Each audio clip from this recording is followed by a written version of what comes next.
be. Ah! Oh! Oh!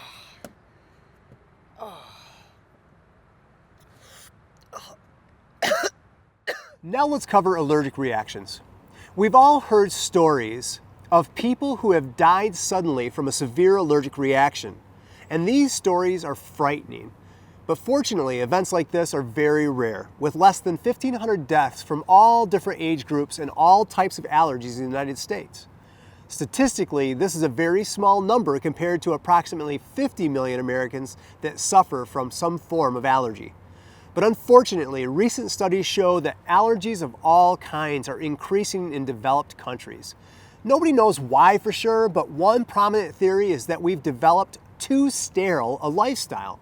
With the constant use of antibacterial soap and this different hand sanitizers and airtight modern homes, our body's immune systems are not developing to fight germs in the same way as they did in the past.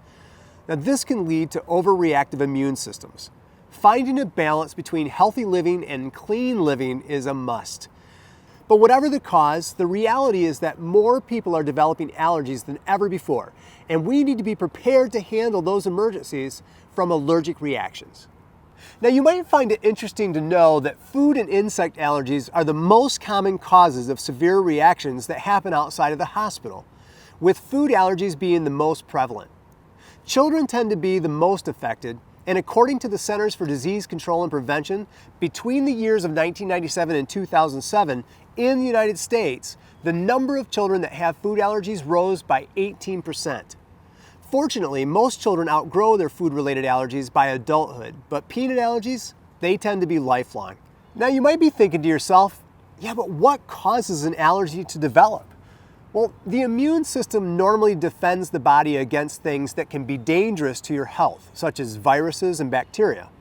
A healthy immune system keeps a person from getting sick when harmful germs find their way into the body by attacking and destroying the germs. An allergy results when the immune system mistakenly targets and overreacts by attacking a normally harmless substance that's been eaten, inhaled, injected, or has contacted the skin. This substance that causes an allergy is called an allergen. An allergen may have been introduced to the body many times before without any trouble at all. But at some point, for some reason, the body flags it as an invader and triggers the immune system to attack the allergen. The body will remember that specific allergen by producing antibodies that will be ready to go into action to attack the allergen as soon as it enters the body. This is the reason that an allergic reaction is often more severe the second or even the third time when it happens.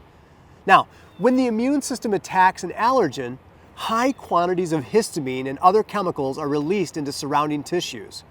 And depending on the part of the body involved, the histamine and chemicals cause itching, hives, rash, sneezing, it can form wheezing, it can make swelling, a runny nose, nausea, and even more symptoms than that.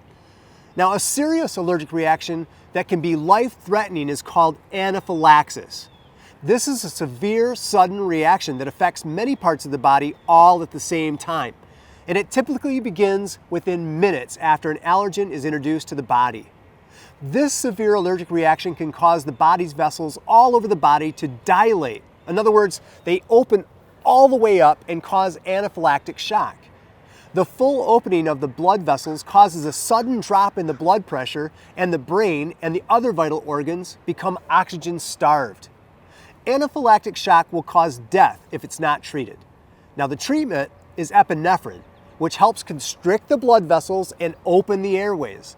Now, the most common things that cause anaphylaxis are foods such as peanuts, tree nuts, fish, shellfish, eggs, and milk. Biting or stinging insects such as bees, latex, and medications. Now, food is generally the most common cause of anaphylaxis, with peanuts being the most common cause of fast, severe, and life-threatening reactions. Because severe nut allergies tend to affect children, a lot of fear is associated with nut allergies. It has become a very popular and emotional topic. This is the reason that many schools, airlines, food manufacturers, and other places have become nut-free zones. But more effective than banning nuts completely, there are precautions public facilities can and should practice. such as having nut-free tables at lunch for children to eat.